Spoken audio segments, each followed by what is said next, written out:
আসসালামু আলাইকুম বন্ধুরা।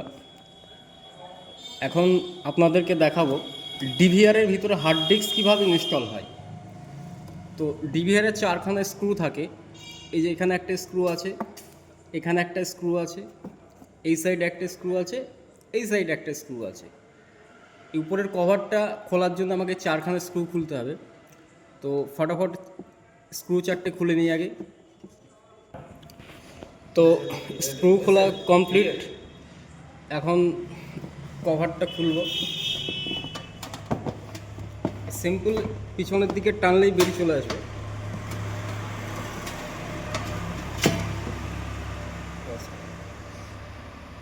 তিন টিবি হার্ড ডিস্কটা আনবক্সিং করব।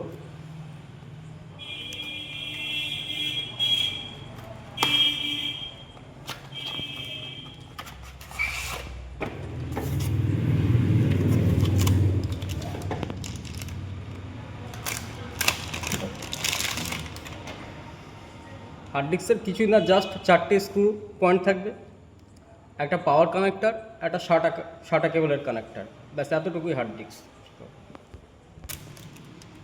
এটা হচ্ছে শাটা কেবল, এটা হচ্ছে পাওয়ার কেবল। তো অ্যাট ফার্স্ট শাটা কেবলটা সেট করে নেব।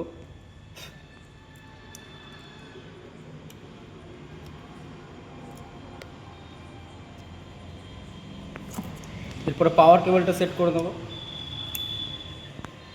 কেবল সেট কমপ্লিট। এবারে একটা ডিভিআর ইনস্টল করব।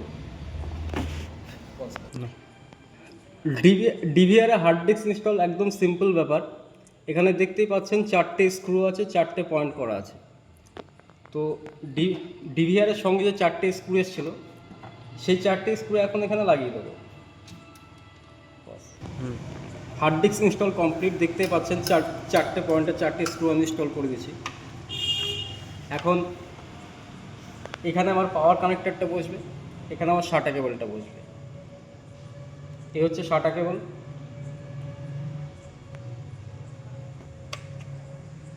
এই হচ্ছে power cable. Install total complete. এবার আমি কেবিনেটটা লাগিয়ে দেবো। আউট